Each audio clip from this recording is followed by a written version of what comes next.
Aloha mai kākou, e nā hoa makamaka mai ka lā hiki a ka lā kau. Velina nui me ke aloha.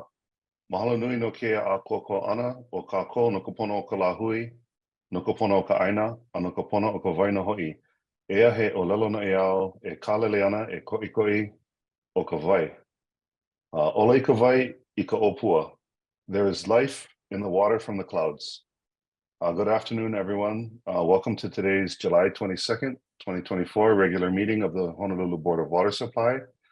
Before beginning today's meeting, I'd like to state that our board is dedicated to providing safe, dependable, and affordable supply of water now and into the future. I'd also like to just take a second at the start of this meeting in and around that thought that we need to provide safe, dependable, and affordable water now and into the future, that it takes the whole team of the Board of Water Supply to do so. There are committed members who work 7 days a week sometimes in pipe breaks, but there's also one thing I'd like to point out, that our staff, our IT staff, was working very diligently Friday and over the weekend to deal with the challenges that came up with CrowdStrike and the patch that was needed for the PCs. I think some of them are in the room today, and on behalf of the board, we just wanted to say thank you for your huge effort to make sure that we didn't have any disruptions in our systems or our security as we went through the weekend. Ernie, you have any other words? Yeah, you know, I first got a phone call from Ray Lynn of our executive support office. This is like the night before, about 9 o'clock at night, and a software upgrade had started to affect our IBM, our Microsoft based PCs across the system. And you know, talking to Kenrick, he got on the phone with me and explained what happened. But I also, I do want to recognize their great work, because they got right on it. And I believe if I could have the IT staff maybe stand up here, right on the side, just so I know Henderson is right hiding back there. Henderson, including the division head and the assistant program administrator who's standing outside the room. Please, and maybe maybe Kenrick, you can describe what you did even the night from that very night. You can come up to the podium here. The podium has a microphone. Not used to this. I always hide in the back, right? So, yeah, that days, my staff notified me there's something very weird happened. So we got a call and we kind of worried about it might be a cybersecurity issue. So we calling everyone. So later on, quickly we identify it probably might not be the case. But we understand there's going to be a very long recovery point, and we pretty much only have about like 12 hours before the next business day is open. So team like Jesse's like over there, like he just finished whole day of work, went volleyball, getting so tired, ready to go back home for dinner, and get a call. He jumped into action, work until the next morning, 8 o'clock or 9 o'clock. Get all the servers up for us. So, and then we can pass it on into like chess team and the whole IT team and other divisions helping us to like quickly bring everything up. I didn't expect we can recover that fast, but because I don't expect that many people is actually willing and jumped on to help me, right? So Stanley's, I just finished, went to DR Fortress, the data center with Will, and go back home. I tried to get some sleep, like around 5 o'clock. Sandy's already calling me. It's like, okay, I'm going back to the office now. I'm gonna check on the system. So with all the dedication, we pretty much kind of get everything almost like at the end of the day up and running again. So wow, that's amazing. And Kenrick, how many computers were actually impacted? Your best estimate? We actually so rushed that I don't think we actually count how many, because there's certain number that is not affected at that time. So I would think like just server alone, right? It's like 200, 300. We first bring out all the production system first, and then he will start doing those tests and dev. So I will PC will just rough estimate maybe 1,000. And to do this, you had to go to the computer itself to do the Yeah, this one is challenged that we couldn't just push out the updates like IT mostly trying to do, right? But we actually have to jump on. So in the morning, we kind of divided the team up, get someone creating a instruction so we can rely on some non-help desk person to help us out. And I get a call from Raylin and Raylin, I need more cars. I sent guys out, right? She came in, delivered the key to me personally. So other field divisions also bring their computers into Manana, for example, Y9 or Hiwa is just kind of too far for us. So we have to go to a closer Manana, Kalihi, Bigger Yard, and Heia. So they bring the computer to us, so let us able to finish it right by the end of the day. So don't have to wait until today. So it's really helpful. It's amazing. And Anderson, as the head of the division, do you have any words to share too?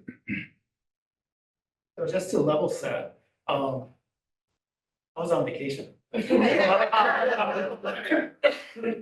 So I get a text from Kenrick at 9 o'clock or 9:15 or so. Effectively saying us. It appears to be real, right? Up to that point in time, it's almost like as if you're sitting at your home and you got this text that says it appears to be, well, what appears to be what? So instantly enough in touching base with Kenrick and what he had planned to do to take action. The other side of this story is that Kenrick was TA'd into my position. So he was running the department, or the division. So when Kenrick laid out what his plans were for approaching it and attacking it, I said, sounds good, you got everything covered. Just let me know if you need anything, because he had it. Kenrick had it running. His guys worked through the night, like they said, got the issue squared away. Point in time came when we have to deploy out. He has 4 people that works in his help desk group. That's not going to get through 1,000 computers very quickly. So he sent the call out, asked for our applications, which is headed by Sandy, and our technical engineering program headed by Leanne for help. And they called their teams in so that they could also add to the feet on the street, so to speak, to get this done. So I am very comfortable with being on vacation. They are not. The reason they're not, when I go on vacation, something always happens. I think in past times I've taken vacation, we had a fire in the pump building by our data center. We had an HVAC system go down. We had electrical issues. Never had something this wide ranging though, so, but I feel good now. I know it can happen. So Chair, this is a testament to the hard work of our IT team, and Kenrick, you're the main person leading that effort, and with all your team, Jesse, Ches, Leanne and Sandy and everybody else that's there, and Ron is kind of hiding in the background. But I just want to say mahalo on behalf of everybody here at the Board of Water Supply, because as technology advances, we become so dependent on our ability to communicate via email, and all of it's on computers, on our endpoint devices. So mahalo for all your hard work, and thank you. You know, the rest of the world, I think, is still dealing with some of the fallout from this, because this is a global event, but Board of Water Supply were kept up and running and the water's flowing because of your hard work. Thank you. Mahalo nui. Mahalo nui, everybody, for your hard work and for really stepping up to make sure that this got corrected quickly. Thank you. Okay, we're going to get back to our regularly scheduled agenda. At this time, we'd like to share a brief recording with reminders on public participation, as well as virtual meeting regulations for board members as required by law. Materials for this meeting under HRS Section 92-7.5 are accessible at boardofwatersupply.com/boardmeetings. The public may attend this meeting in person at the BWS Public Service Building, located at 630 South Beretania Street. The public may also view a live stream of today's meeting on our website at boardofwatersupply.com/live. We have been accepting written or oral testimony for today's meeting. Instructions and an online submittal form are available at boardofwatersupply.com/testimony. The deadline to submit advanced written testimony has passed. Testimony received by noon today have been distributed to the board members. We will continue to accept written testimony today through our online form. Oral testimony in person or remotely will be accepted during today's meeting. To facilitate as much in-person and remote testimony as reasonably possible during the time allotted, pre-registration and submittal of a written version of testimony at boardofwatersupply.com/testimony is strongly encouraged. To testify in person, please register using our online form or come to the Public Service Building at 630 South Baratania Street. We have a representative in the lobby to provide intake and further instructions. To request to testify remotely, please complete the online form at boardofwatersupply.com/testimony. Requesters will receive an email containing links and instructions to join the Zoom session. Testifiers will have 2 minutes to state their position. A timekeeper will alert testifiers when there is 1 minute remaining. Once the 2 minutes are up, please summarize to allow time for questions from the board. Then, make room for the next testifier. Board members attending any board meeting remotely must be visible to the public to be considered present and meet quorum guidelines. Board members participating remotely must also disclose their location and anyone present at their location during roll call. Meeting participants who are calling or video conferencing in, please mute your microphone when you're not speaking. If you have a question, comment, or wish to enter or second a motion on an action item, please unmute your microphone and identify yourself before continuing to speak. If you encounter technical issues during today's meeting, please use the Zoom chat to send a direct message to our support team. Their names are listed in the message to all participants. To open the chat window, please click on the text bubble icon on the Zoom toolbar. Okay, thank you. Let's take a moment to take roll call for the board members. When I call your name, please say aye, and if attending remotely, make the appropriate disclosures. Joining us in the room today, our board members, Vice Chair Jonathan Kaneshiro. Aye. We'd like to welcome our newest board member, Lance Wilhelm, who has just come on the board. It's his first meeting. He's here in person. And Lance, just a huge thanks for agreeing to come on and share your leadership with this important board. We welcome you, and if you could just let us know that you're here and present today. Mahalo. Aye. Thank you. Also joining us in the boardroom today is board member Jean Albano. Aye. Hello, Jean. Board members not able to attend who are excused: board member Ed Sniffen, board member Brian Andaya, and board member Kapua Sproat. I'm on travel today. I am in my room alone, and will be on camera the whole time. Aloha. Also joining us in the room today, in the boardroom, Manager Ernie Lau. Aloha. Deputy Manager Erwin Kawata. Here. Aloha. Board Secretary Joy Cruz, that's you? Here. Aloha, Joy. Manager Secretary Kim Kauai. Aloha. And Information Specialist Wayne Maria and Kioni Matos. Aloha.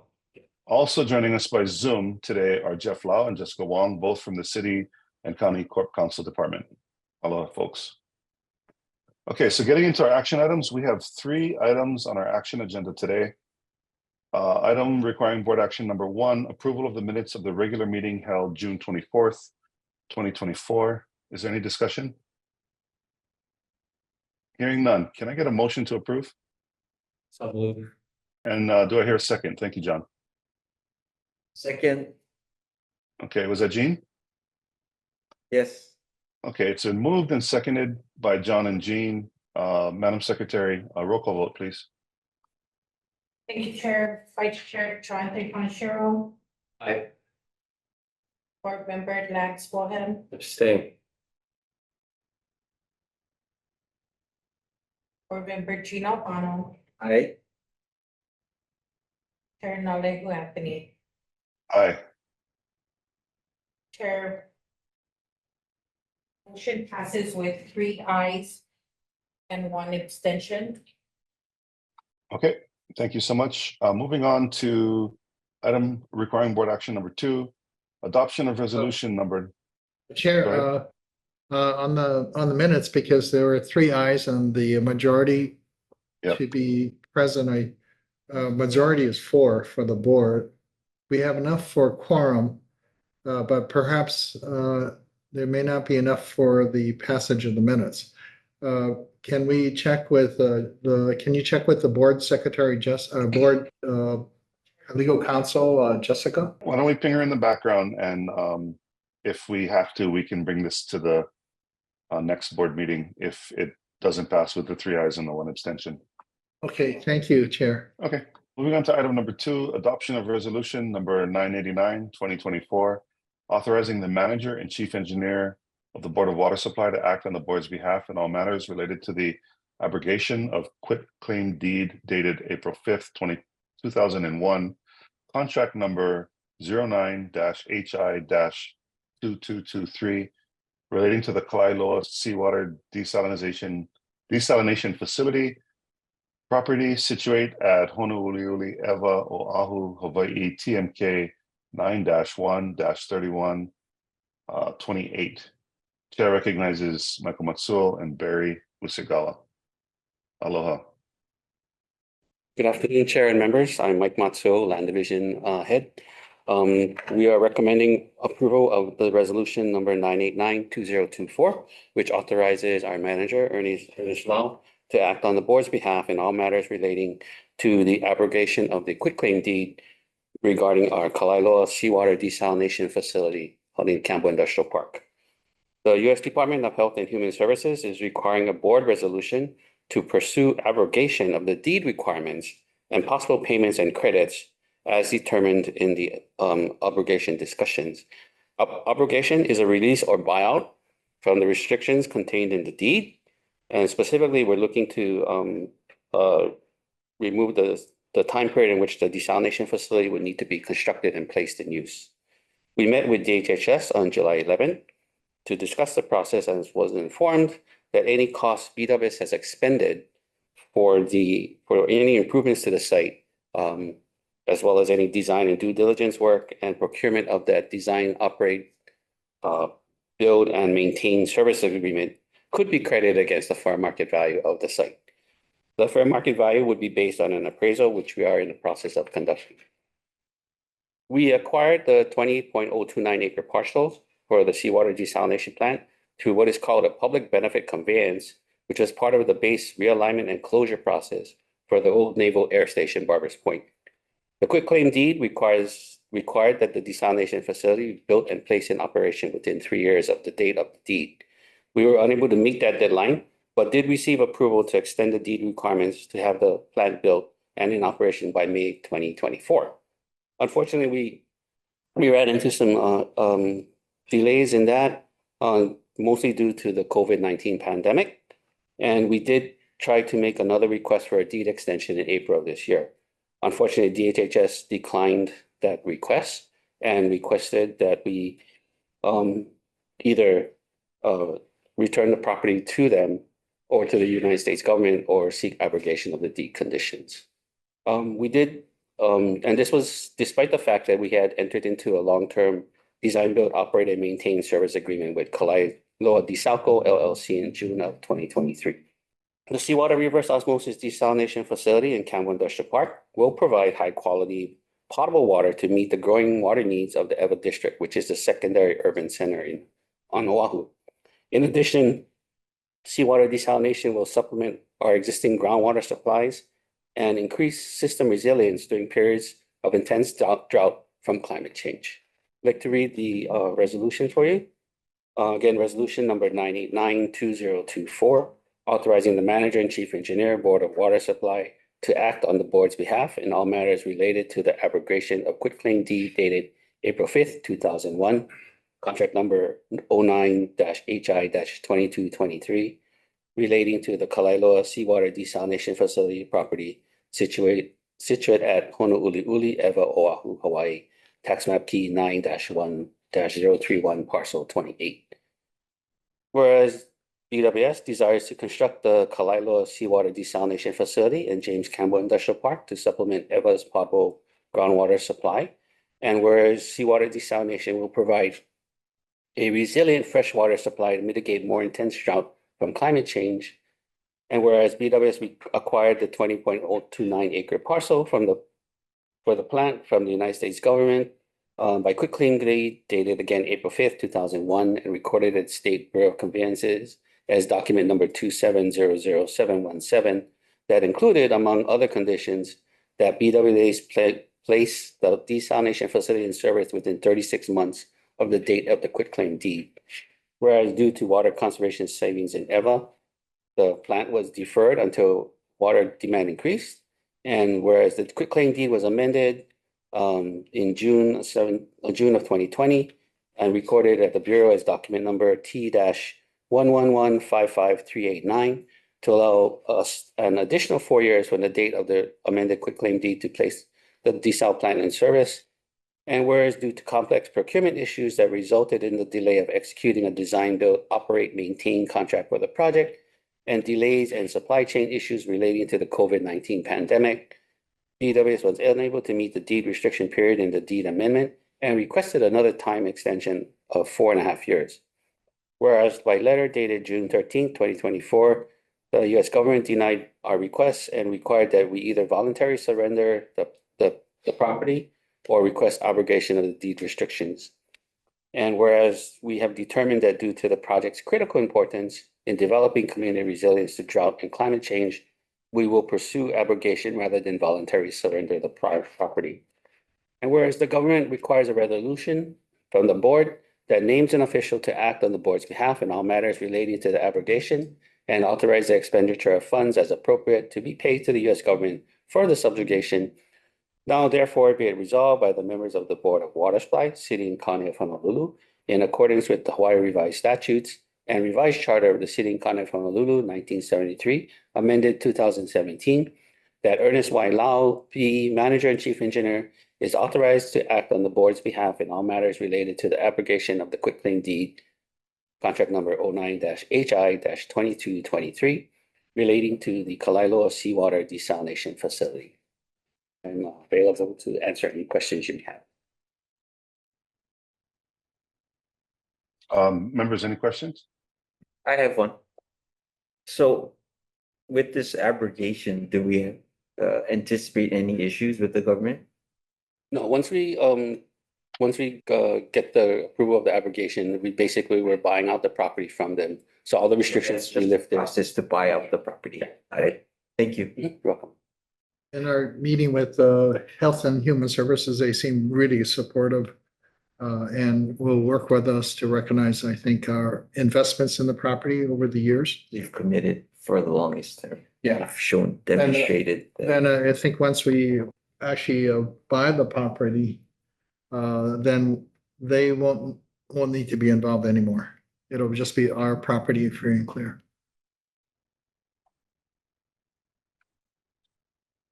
Barry, you want to add anything? You've been on this for 20 years. There's questions on the projects, Yeah. certainly, but I think the payment with the credits should be hopefully done. So it's just a process to purchase. Got it. So we need the board support on adopting this resolution that we can move forward in this process to basically buy out with appropriate credits the conditions that Health and Human Services has on the property. I have a quick question. So after this, the Board of Water will own this parcel in fee. Is that Yes. what happens abrogation? That's the process of, okay. No, there'll be a quick claim deed to the Board of Water Supply. Yeah, I think what we're doing is we're gonna Revise it. the restrictions, so the deed will just become a deed, yeah. Okay, so it'll be completely conveyed to it's already conveyed, but Yeah. it won't be, okay. All the restrictions in the quitclaim deed that are there that requires us to have it in place by a certain period of time will go away. Which we will still be committed to finishing the plan. Yeah. When does groundbreaking happen or?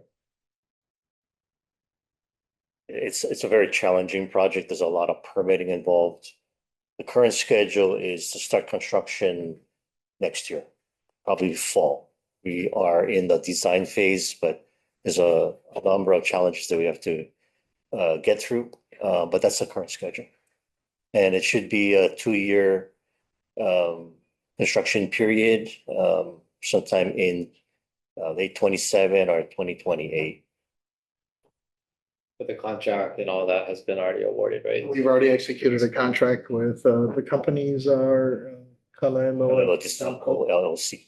Includes, Nordic, PCL. The construction company. Kalaloa is a limited liability company composed of Perk Water, they're out of West Coast, and Consolidated Water off of Southeast Florida, the Caribbean. So they own and operate seawater desalination facilities among other facilities. So they're quite experienced in doing so, and I think we have a good team. One last question. I'm just curious, so when you guys started the project in 2000 and then up until today, has the technology changed when you're scoping out, or and how did you? Yeah, Today? quite a bit, as I understand, in the membrane efficiency technology has very much improved. It's still making about 40% of fresh water from what the saltwater wells would, say pump saltwater, go through the reverse osmosis demineralization process, and 40% of that is fresh water, and it needs to be post-treated. But the efficiency out of that they get from the membranes, how long they last, its availability has very much improved. As Mike was saying, our conservation programs have allowed us to defer that cost for a couple of decades. So that was one of the pluses of it, but yeah. I think the operating pressure is lower now than it used to be. Slightly, but it still takes power to get it through. Yeah. Great. I mean, the reason I asked, just, when you look at solar hasn't improved significantly over the last 20 years. So it's great that the technologies have, at least for desal, has improved. And I think there's also a greater degree of energy recovery too, on the More plant. efficient. Yeah. Um, And the control technologies, with remote and the automation of the actual plant operations is improved too. I would add that 1.5 million years ago, when I was a young intern at the Board of Water Supply, Arthur Ayu, who was the boss of all of us, as part of our tunnel tours and public engagement, we talked about desal one day coming online on Oahu in a test phase, and then in a kind of a full bore phase. So this is many years in the making, and I'm glad to hear that the technologies are getting better. I would also just add that I think some of the other counties are actively wanting to see what comes of this, as there is more and more pressure on the water systems on some of the other islands. I was on a Zoom last week, and they were expressing interest in seeing kind of what happens next. So applaud your folks' efforts, and want to thank you folks for the continuing hard work in these efforts that take years and years to get all of the permitting as well as the dollars together to make these projects happen. So thank you. You're welcome. Yeah. Any other discussion? Okay, hearing none. I'm gonna read this back out just in case it needs to be the exact motion here. But I'm looking for a motion to authorize the manager and chief engineer of the Board of Water Supply to act on the board's behalf in all matters related to the abrogation of the quitclaim deed dated April 5th, 2001, contract number 09-HI-2223 relating to the Kalailoa Seawater Desalination Facility property situate at Honouliuli, Ewa, Oahu, Hawaii, tax map key 9-1-031, number 28. Do I hear a motion? Move. Okay, it's been moved. Can I get a second? second, Okay, thank you. Madam Secretary, roll call vote, please. Deputy Chair Vice Chair Cook, Jonathan Conachero, Aye. Board Member Lance Wilhelm, Aye. Board Member Gino Vano, Aye. Chair Nolly Anthony. Aye. Chair motion passes with 4 ayes. Thank you so much. Please note for the record. Okay, we're moving on to, and congratulations, folks. I know this is a long process, so thank you again for the hard work. Moving on to item number 3, approval to accept designation of the Board of Water Supply as permitting agency under City Ordinance 22-1.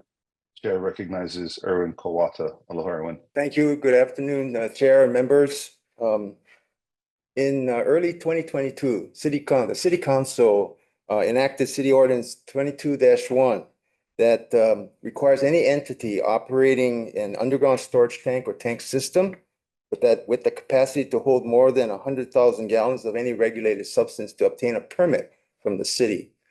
The mayor has designated the Board of Water Supply under this particular ordinance as the regulating agency under this particular ordinance. And in this attached letter, also requesting from the board approval from the board of this designation.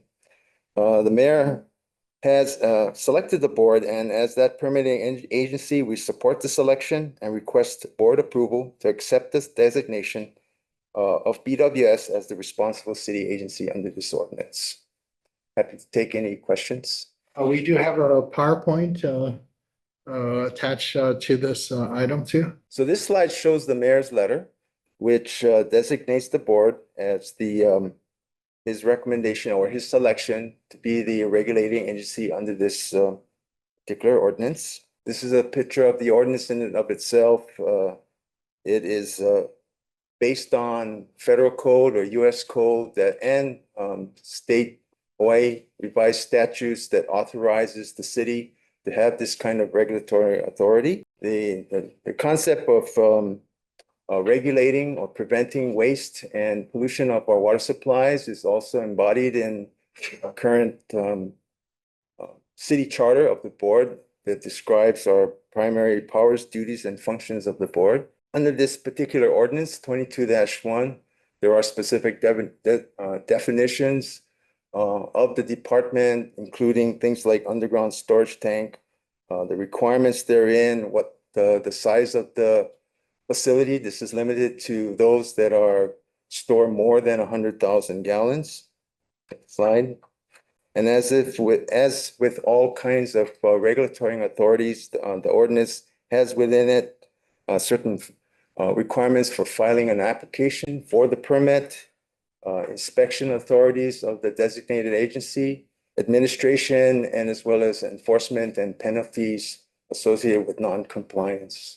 Happy to answer any questions that you might have. Members, any questions? Go ahead, Len. Go ahead. I have a question. Just curious, in looking at the Kuleana represented here, do you have a sense of how many permit applications will be brought to you on an annual basis? Is this something that will happen a lot or? Yeah, 100,000 gallons. Yeah, we at this point don't think there's a lot of these type of facilities being contemplated. So we don't anticipate a whole lot of activity here, but it's clear the city council wanted to regulate. And when this was happening was shortly after the Red Hill contamination incident, which was November of 2021. This ordinance was passed in, was it February? February. February of 2022. But it's something I think that's important that the city has a role in regulating these large underground storage tanks. And later on, Joyce Lynn, our engineer on Red Hill, will talk about an update on Red Hill and talk about a study that recommends actually kind of leaving the tanks in place, although emptied at Red Hill. So if the military were to contemplate bringing it back into operation, they would have to come back to the Board of Water Supply for a permit to do that. Is that correct, Erwin? Right. Thank you. I had the same question. Oh, okay. Two birds with one stone. Yeah. Thanks, thanks. Okay. Yeah, you know, But, go ahead, John. Go ahead, go ahead. so this is a safety permit as opposed to limiting, well, regulated substance, is that considered water? Would that be underground? There's no- Regulated substances, like oil or diesel. Any kind of hazardous material. Yeah, so it's not like a private well system for water, that No, wouldn't be no. it's not applicable, okay, okay. The statute in the state law that we have to be careful, we're not going to conflict with state law and the Department of Health's responsibilities. So we'll kind of be complementary to that. But that statute is in chapter 342, which is related to underground storage tanks, which is not water, underground water tank. Yeah, but it's not, yeah, so it's not, yeah, private wells or something like that. That's covered under HRS 174C under the Commission on Water Resources Management. That's a state water code, the 174C. And sorry, one more question. The application for a permit would be for the installation of the tank, not necessarily for the ongoing operation, or would it be the kind of permit where you'd have to come by, reapply, or It would be for the storage and operation. operation as well? Yes. And the condition upon which that the BARD has to meet is related to leaks over its operation. There will be requirements in terms of leak, maintenance, monitoring. And so there would be inspections that go along with it, similar to existing Department of Health regulations, managing and overseeing underground storage tank operations. And the ongoing reporting would then come back through BWS as well. Yes, Any that's correct. requirements of the permit. We would become another regulator. Right now, these underground storage tanks are regulated primarily by the State Department of Health under delegated authority from the US EPA. And the Board of Water Supply, they would be another permit they would have to obtain.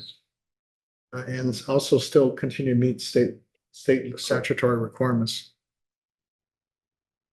Thank you. Do we have a sense of how this bumps up against what regulatory power DOH has? I think it's clear that we can't conflict with their authorities, so we'll have to see how we complement their authorities.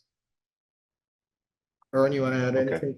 Yeah, I would agree. It's complementary in nature, so long as we don't do anything in conflict. But it's certainly another pair of eyes to review and oversee. It also, as we become a regulator,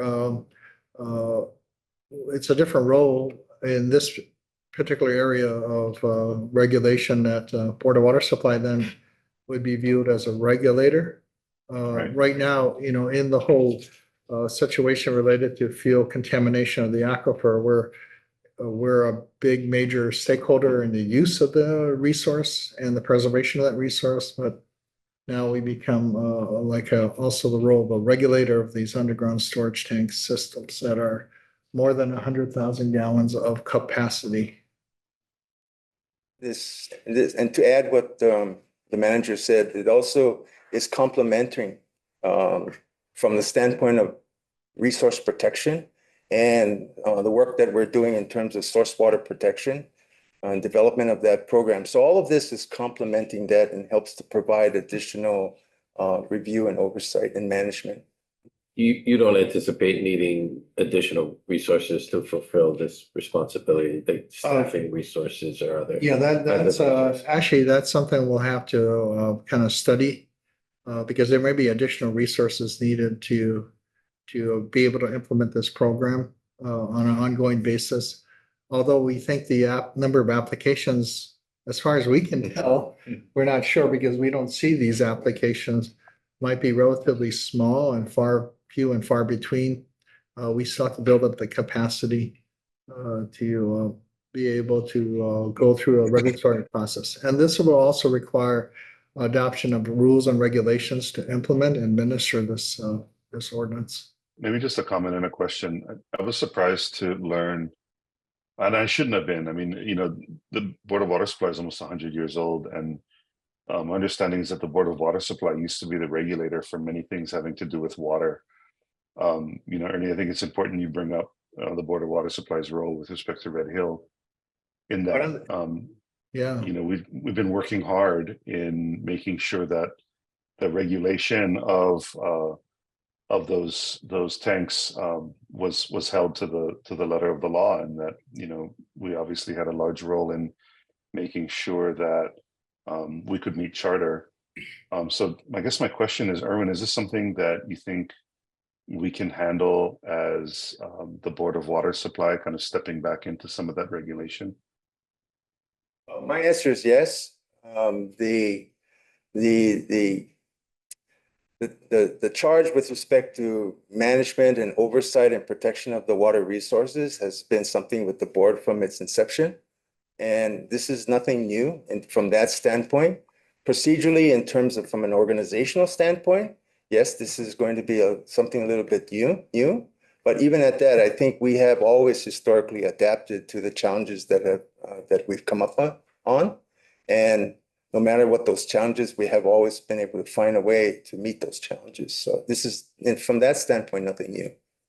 Yeah, I would wholeheartedly agree. This is a really dynamic organization in that regard, and that goes to the leadership that you and Ernie bring. And I hope that we can count on you, Erwin, to help us figure this out when we start in on this journey of better understanding just how many 100,000-gallon tanks people actually want to put in the ground, as well as just finding our way with respect to the other regulators to allow for it. So thank you. Yeah. Thank you. Yeah. Okay. So are there any other questions or comments regarding this board action number 3? Okay. Hearing none, is there a motion to approve? Sorry, is there a motion to accept designation of the Board of Water Supply as the permitting agency under City Ordinance 22-1? Do I hear a motion? Okay, it's been moved. Do I hear a second? Second. Okay. It's been moved and seconded. Joy, I'm gonna have you help me with the names of who moved and seconded it. It's a little light on the mic, but can we go to roll call vote, please? Thank you, Chair. Vice Chair. Chair, sorry to interrupt. Chair, it might be good also if I could suggest, respectfully, making it clear that designating the manager to implement the ordinance on behalf of the board. I'm so sorry. I had a note for that. Sorry about that, Ernie. Too many tabs open. Stand by. I have a note for that. Give me 1 second. Yes. The motion, the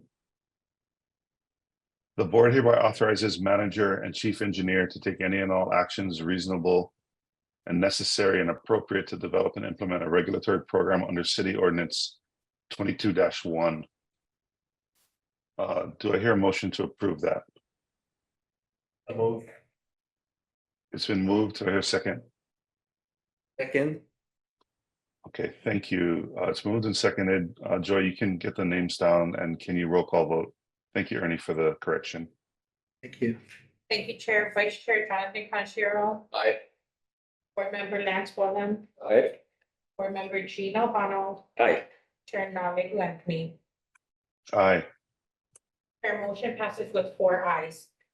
Okay, thank you. Also, before we go on to items for information, I'd just like to get on the record that Joy checked with council, and the approval of the minutes, item number 1, is going to actually have to move to August for approval. So if you can make a note to add that to the next meeting, we do need the 4 ayes. And since new board member Lance had to abstain, we just ended up with the 3. So we'll add that to the next meeting agenda, and we'll do the 2 sets of minutes for this July meeting as well as June's meeting and take it up there.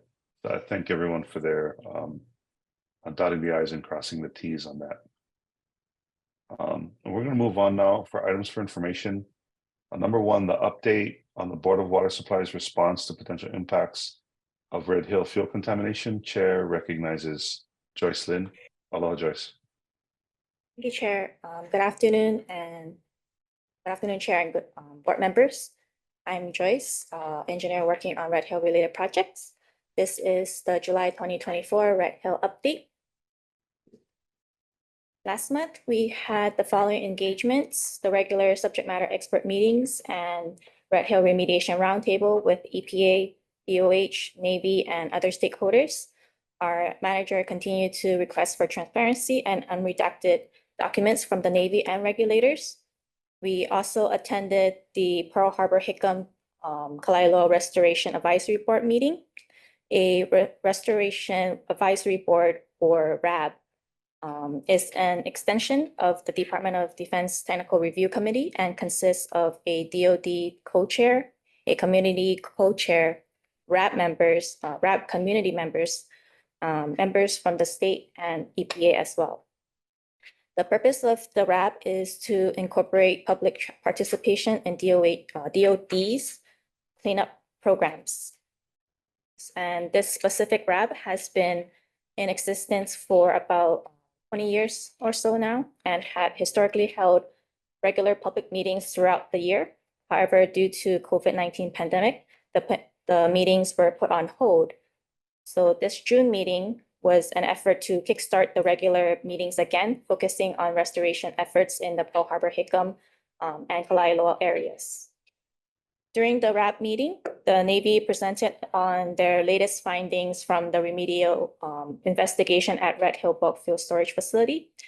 This remedial investigation follows the process set forth by the EPA's Comprehensive Environmental Response, Compensation, and Liability Act, or CERCLA for short. Due to the severity of the AFFF spill in November 2022, the investigation went directly into remedial investigation rather than starting at a preliminary assessment. So during the investigation, there are two areas of interest. Area A is where the November 2022 AFFF release occurred, and Area B is where past AFFF were stored. Here are some of the past known AFFF sources at the Red Hill facility. The installation and removal of a 200-gallon above storage tank and the AFFF system that released 1,300 gallons of AFFF concentrates in 2022. Initial soil sampling and testing were conducted at those two sites, and it did show detections of various PFAS, including 6,2-FTS, which is a newer form of PFAS used to replace PFOS in firefighting foams. Following this lead, we took a quick look at the Navy's Safe Water website and was able to pull up some initial PFAS sampling results. Soil samples taken shortly after the AFFF spill on November 29, 2022, showed elevated levels of 6,2-FTS at 4,700 nanograms per liter, or parts per trillion. These findings are quite alarming, and I believe the Navy should take a closer look in evaluating the trend of these testing results. On closure of the tanks, it was reported last week by the Navy Closure Task Force that the venting and removal of the sludge from the bottoms of Tank 7 and Tank 8 were successful. The Navy Closure Task Force initially reported an estimated 2,000 gallons of sludge at the bottom of each tank. However, it has been discovered that the actual amount of sludge is much less. And in total, approximately 37 gallons of sludge from tanks 7 and 8 were containerized and sent off island for disposal. The tank closure supplemental number 3 was released on June 28. The document, unfortunately, did not have much new information and updates. A sampling assessment work plan was mentioned, but only its executive summary was provided in the plan. This concern was brought up in the most recent remediation roundtable meeting, and in response, the Navy provided a redacted copy of the work plan to us last Friday. So we are now just taking a closer look at that plan. And it was discovered on the Navy regional website that a report on the analysis of alternative uses for Red Hill was conducted and published earlier this year. This analysis was conducted as an independent study by the Navy's contractor, RAND Corporation, to evaluate the potential beneficial reuse alternatives of the Red Hill facility. This is a separate study from the Nakupuna study, where they collected community surveys and responses. The study focused on forming criteria over the 5 alternatives. The 5 alternatives are no beneficial reuse, energy storage using hydropower, energy generation using renewable sources, water storage, and a museum. The concluded recommendation was that best available data and evidence suggests that policymakers should delay any decision on alternative uses of the Red Hill facility for the foreseeable future. And this conclusion was based on 3 key findings. 1, the unique nature of the Red Hill facility makes reconfiguration and reuse for almost anything other than liquid storage difficult. 2, uncertainty on the timing of when the Red Hill facility is available for reuse. As of right now, closure of the facility is set for 2027, but there are still remediation efforts afterwards. And 3, there's not enough information on the alternatives to make meaningful comparison of the different alternatives without making significant assumptions.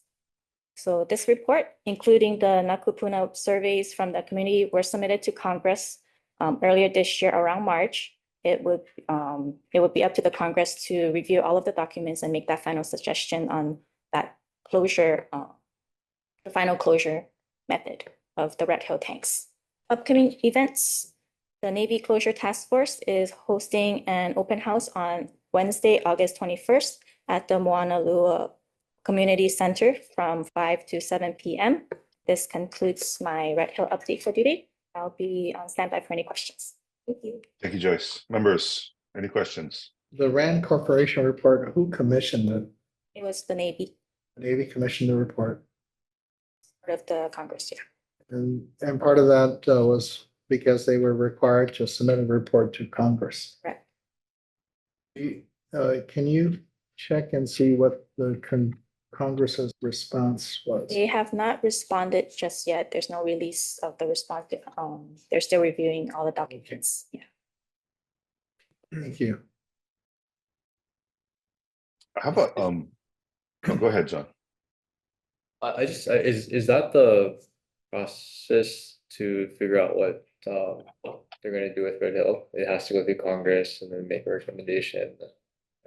Is that decided, or is that? I'm not sure who's the final decision maker. Of course, Congress controls the purse strings, so they control the budget. And they have something called the NDAA, National Defense Authorization Act, which states the intents and direction of Congress, but not the funding that's covered in the budget itself. But I think this requirement was in the previous NDAA. Yes. From a prior year, that the Navy had to respond and do a study and report back to Congress. But the question is, the requirements for beneficial reuse actually originated with the Department of Health. They asked that question, can they be used for something else? So this report's a little concerning because it sort of says, don't make a commitment to an option for beneficial reuse, like for example, water storage or turn into a museum. Just basically continue to maintain it as it is. They are going to remove the 3 large pipelines that each run about 3+ miles, so about almost 10 miles of pipes connecting the tanks to Pearl Harbor. Their intent is to remove that and whatever residual fuels in those pipelines, but they're going to leave the tanks, the other pumping systems at Adit number 1 near Pearl Harbor, all intact. So my concern is because they're not committing to a direction on what to do with the facility, they're leaving, it almost appears like it's leaving your options open, including perhaps one day reactivation of the facility. I've always maintained from the very beginning, once they empty it out and clean it out, they need to decommission this facility so that it can never be used to store fuel or any other regulated substance right over our drinking water resources are why. Let's not repeat this same mistake 80 years later. Just a couple of questions on the PFAS report. Can you folks queue up, I think it's slide number 7.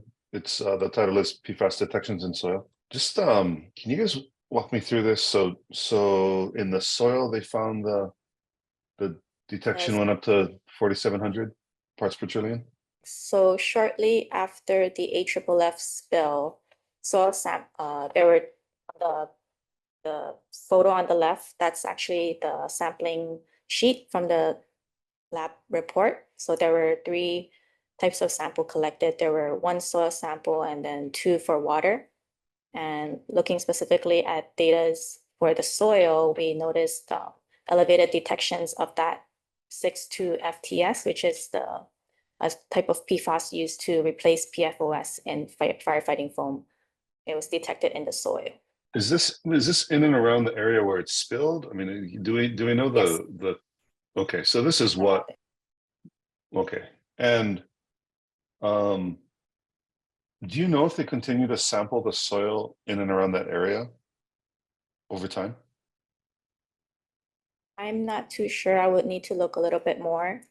Okay. I think they're doing water samples in the groundwater from Yeah. monitor wells. Maybe 9 monitor wells around the closer to Addit 6. So the soil sample, if you look at the title, it says sample Addit 6. So that's the entrance into the tunnel where the spill occurred. Right. I think it was November 13th, 2022. They lost 1,300 gallons of concentrate liquid that is used to make firefighting foam. And that liquid contained PFAS chemicals, some of the newer PFAS. Right. And this is like 1,000 times, a little more than 1,000 times the legal. the 4,700 PPT, is that 4.7 parts per million? Billion. Yeah, 4.7 parts per billion.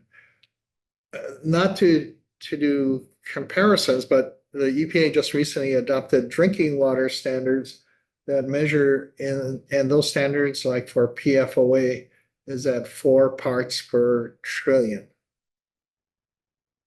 And this particular PFAS chemical is not regulated yet. Okay. So, Joyce, if I could ask a favor, and I think this comes up in a couple of weeks in a meeting we're having, well, not this specifically, but the data issues that we've been having comes up in a meeting with this new test drive for this new data engine that the Navy wants to utilize. I don't know if it takes the place of Safe Waters or what. It just came through today, but like this is one of the things that I would hope that we could show them and say, okay, we want to be able to like look at this stuff over time in an easy way, so we don't just have, you know, Susan Piccola Davis as our data specialist, but actually be able to drive this stuff out of the website with relative ease and graph it to understand. I mean, the whole, right, my understanding is the whole trick to this is seeing the trends over time at various sites. So just trying to get a better understanding of, you know, how this this one data point affects us as we move forward. I made a note too. I'll ask them, hopefully ahead of time they can queue some of this up to see how this might work. So Chair, this data, and you know, this is taken from environmental samples of soil. Right. They're at 6. Right. So it's telling me this stuff has been released into the environment and it's out in the environment. And these PFAS chemicals are persistent. They don't degrade quickly in the environment. So you know, and it looks like the AFFF concentrate liquid is a lot of the 6,2 FTS in it. So it's going to be interesting to see how this is detected in the groundwater in the future. Right, and I would hope that they're doing consistent testing in and around the area in which this stuff spilled to understand the nature of, you know, whether or not more of it permeated into other places. I know they dug out, right, barrels and barrels of soil, but I mean, at this level, 1,000 times what the limit would have been if it was in drinking water. It just begs the question as to like, did they get it all? And if they didn't, where is it going? And, ideally, we'd like to know a little bit before it hits the monitoring wells and starts to move in the water. So they've come out with a work plan for PFAS investigations or a remedial investigation work plan at the RAB meeting, which your comments are due, I think it was 30 days from the regulators, 30 days after they submitted it. And I think we only got maybe till the end of this month. But we're working to get our official comments in to the regulators and also a copy to the Navy. Can we go back to the PowerPoint slide? I just want to, I'm sorry, Chair, you got me kind of venting a little bit here.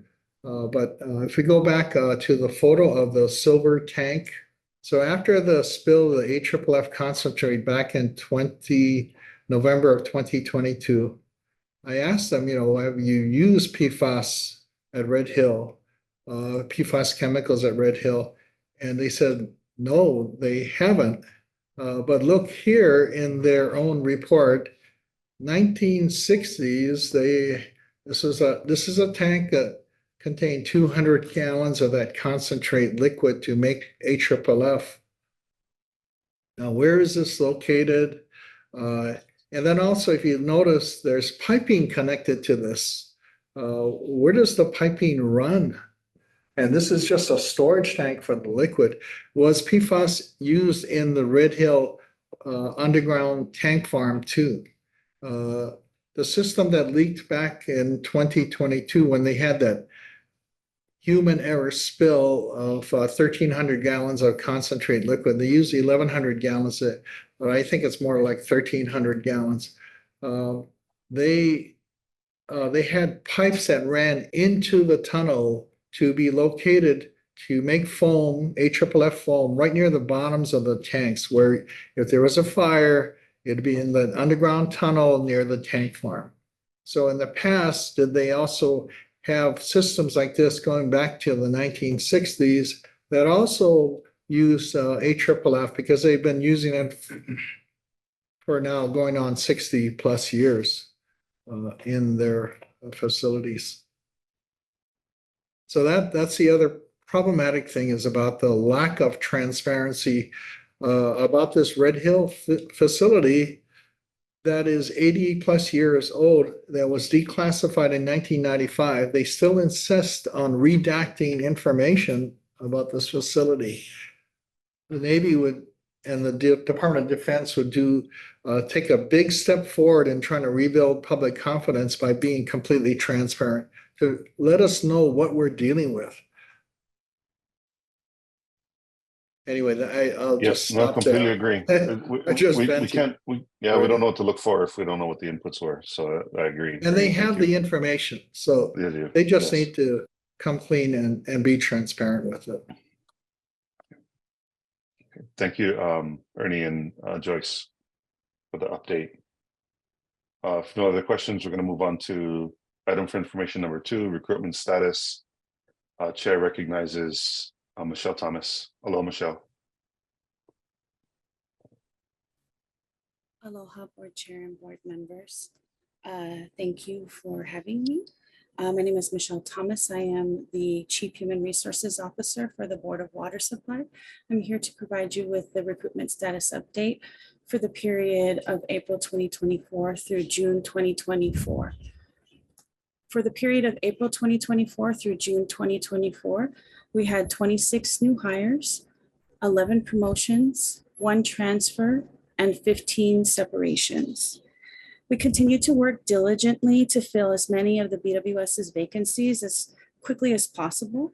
Some of the highlights of our efforts done during the previous quarter include our continued to participate in community and city-sponsored job fairs, most notably including the April 2024 Hawaii Career Expo that was done at Neil Blaisdell's, and the June 2024 Career Fair that was done at Pearl Ridge Center. We also continue to work closely with City DHR, participating in several of the city's recruitment initiatives, including the city's same-day hire pilot program, enhanced marketing of our open recruitments through LinkedIn and other social media, and DHR's delegated RAM-HAM program. RAM and HAM stand for Recruitment Above the Minimum and Hire Above the Minimum program. Additionally, we continue to facilitate other internal programs, including our 2024 summer internship program, which is with our water resources division, which started in June 2024 and is running through August 2024. In the next quarter, we plan to continue our recruitment efforts in a variety of different ways. We plan to continue participation in the community and city sponsored job fairs, including upcoming in about a week and a half or so, the city sponsored Star Advertiser Career Fair, which is supposed to be on July 31st. And also the UH Fall Engineering Career Expo, which will be on September 20th, 2024. We will be having several of our managers and supervisors, including Ernie, at present at the different career fairs that we're going to be at.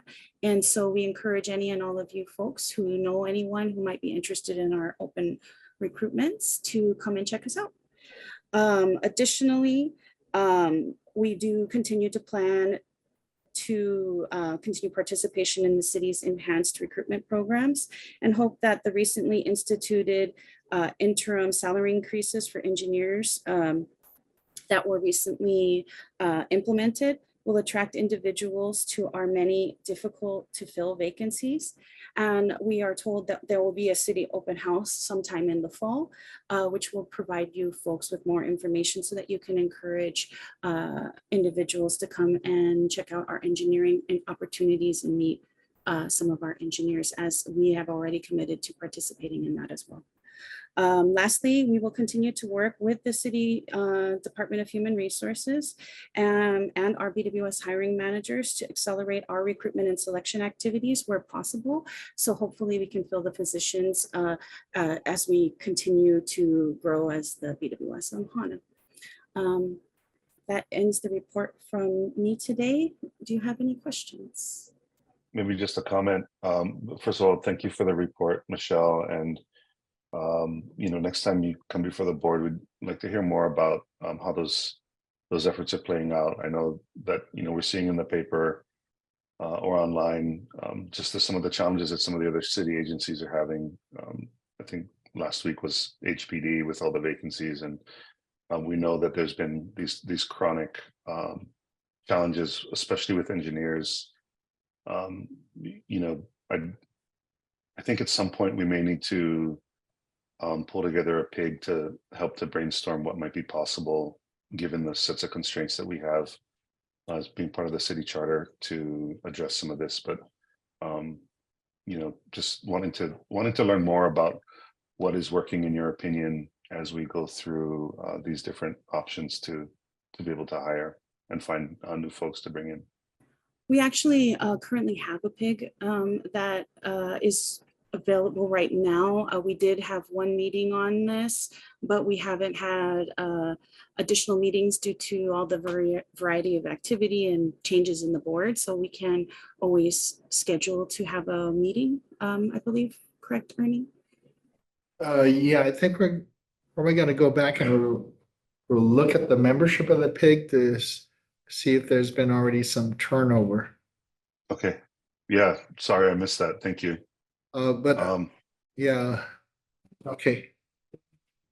Yeah, and this pie chart is really helpful and instructive in just giving us kind of what some of the urgency is. That last slide that you had up, what some of the urgency is and the timeline for it.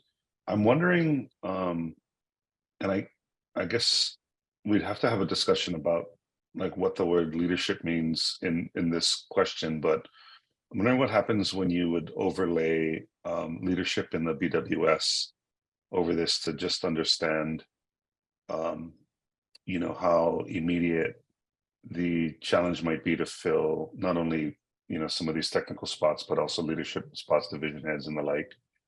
I know Ernie keeps threatening to retire and we keep chaining him back to his desk. So, just to get a better understanding of what the org looks like for some of those positions, maybe you could bring that back next time as well.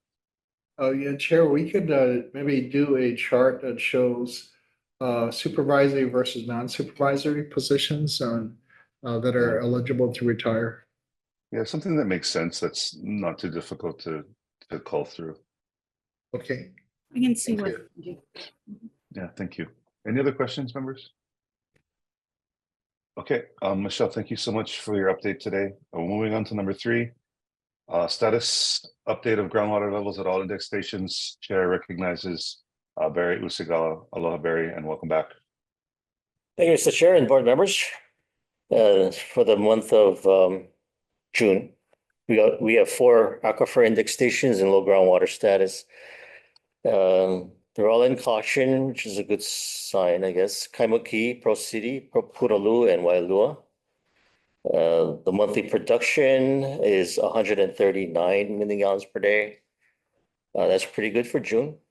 Our rainfall index for June was 61% of normal, but the 5-month moving average is 133% because we had some heavy rains in April and May. The Hawaii Drought Monitor shows abnormally dry conditions across the entire island. National Weather Service is forecasting below normal rainfall through at least October, but they also have been predicting a La Nina, perhaps a wet winter, which we are hopeful for. But because of those high rains, most of the monitor wells are slightly increasing in head levels or water levels through June. And the pumpage is slightly higher than last year, same time, same month, but lower than the 5-year monthly averages. And water conservation messaging is actually continuing through the summer months. So this is Kaimuki and Britannia, our head level trends. The blue line is the head level as it transitions from winter to summer months, goes up and down, depending on rainfall and heat. But from 2019 to today, the red lines are our low groundwater levels. So the top line with the small dots is the caution. The dashed lines is our alert, and the solid line is our critical. So when the head levels start to drop into the alert, if we have 3 or more, we can initiate our conservation requirements to reduce demand. We don't want the blue line going below in the critical. That's when our sources start to get impacted through saltwater intrusion and stuff. So there's 14 of these. If you could then scroll through, Kalihi, although Halava is up, Kalawao. So as we're going around the island, all of our index wells that we read monthly. And then getting to the rainfall, so you can see May and June, very high. The red line is our rainfall index. So that's the average of all of the rain gauges that we have on the island, primarily in the Honolulu watersheds. So that's the normal, we call the normal rainfall level. When the 5-month moving average goes above the red line, we're in good shape. Head levels, rainfall has been higher. When it drops below the red line, and in particular drops to like 60% of normal, that's when we start to see head levels start to really decrease in our index wells. And lastly, the last graph is our production trend. So the gray is the 5-year moving average. The green line is last year's production, and the blue line is 2024. And so we're under the 5-year monthly average, which is good. You can see the high on a 5-month moving average is 150 million gallons per day. 2 decades ago, that was our average pumpage. So you can see that our pumpage has decreased largely due to consumer awareness and the conservation programs that our communications have been leading, as well as our water conservation branch and our water sensible rebate program. So those conservation measures have been making a difference, reducing our production, keeping our aquifers in healthy conditions, keeping the water levels up. And we'll continue to report this every month to see how the trend goes through summer. And that's my report. And if there's any questions, happy to answer them. Thank you, Barry. Members, any questions? Okay, Barry, thank you so much. We appreciate your time today. Moving on to item for information number 4, water main repair report for June 2024. Chair recognizes Wayne Tello. Aloha, Wayne. Good afternoon, Board Chair and Board members. I'm Wayne Tello, Acting Program Administrator for Field Operation. My main report for the month of June, we had 31 main breaks. The types was 20 were leaks, 11 were breaks, for a total of 31. Now for my leak detection report. Okay. For the month of June, we had 59 point of interest. Out of the 59 leaks, we found 43. 4 was on the main, 34 were meter coupling leaks, 3 was on the customer side, and 2 were service leaks. Any questions? Maybe Wayne, you can explain, this is on the bottom right, you have the pie chart, satellite leak type by type. Maybe explain the satellite leak detection process that we go through for our new board member. On this, we have this satellite thing where it will pick us, it will send us signals to what areas to check for leaks. Then we send out an investigating crew, they send out loggers, and they go out and try to detect leaks. And when they find the leaks, they'll determine what type of leaks. It could be main leaks or service leaks, or customer side will be in the property. And a couple of leaks is going to be inside of the meter box. But this is a new program that we just started for leak detecting. It started off as a pilot. Yes.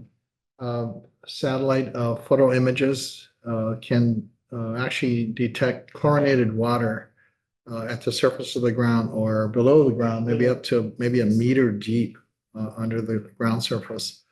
And they identify points of interest or POIs, which is, I don't know if it was about 300 meters or 300 feet across. And then the leak detection team would go to those points of interest to do on the ground leak detection. And it's really improved efficiency Yes. by about 50%. That's why our main break count has gone up, because a lot of the main breaks, it doesn't even surface, but they pick up points of interest and they go out and check, and that's how we find our main leaks. Yeah, instead of a catastrophic break, they're able to repair when it's only a leak on our main line, but it's all counted toward that 409 item. So the more, and if you look at the points of interest investigated over time from 2021, it's gone up to now 720 points of interest Yes. in the last fiscal year. So basically the same size leak detection crew that was over in field operations, but they've become that much more, they're hardworking, much more efficient, and Yes, we're finding and repairing more leaks. it's a 4-person crew, and we do it island wide. Yeah. Is it ever a case where it picks up something that isn't a leak, or like is there ever a false? No, it'll only pick up leaks. So there's never a circumstance where you see something that turns out not to be a leak. Yeah, the satellite technology, I think, is about 50% hits, actually, detection of leaks. Yes. They're 50%, you know, it isn't actually a leak. So, I mean, but that really improved our efficiency because prior to that, our approach to leak detection was to survey miles of pipeline every year and try to cover, we have 2,100 miles of pipeline, maybe try to cover, the goal was 700 miles a year. So in 3 years, we surveyed the whole water system. But now it's actually becoming more effective because they're going where the satellite technology is indicating a potential for leaks. You'll show on the map, like with dots, and that's why we send the crew out to go to that location and try to locate leaks. So it's also, I think, more job satisfaction is up because they're actually, instead of surveying miles of pipeline, you're not sure how many leaks you're going to find. Now going to where the suspected leaks are, and you're actually finding and repairing more leaks. So technology is amazing. Yeah. Thank you. Thank you. Thank you. Thank you, Wayne. We appreciate your time today. Okay, so that brings us to the end of our regular board agenda today, and we do have some items in executive session. So executive session attendees, please wait until you move into a breakout room. I guess that's just me. Oh no, I guess council as well. And other participants, we're just gonna have you wait outside. And the boardroom doors will be closed for executive session. May I please have a motion to move into executive session? So move. Okay, thank you, John. And second? Second. Okay, it's been moved and seconded. I'll just go ahead and all those in favor say aye. Aye. All those opposed say nay. Okay, thank you.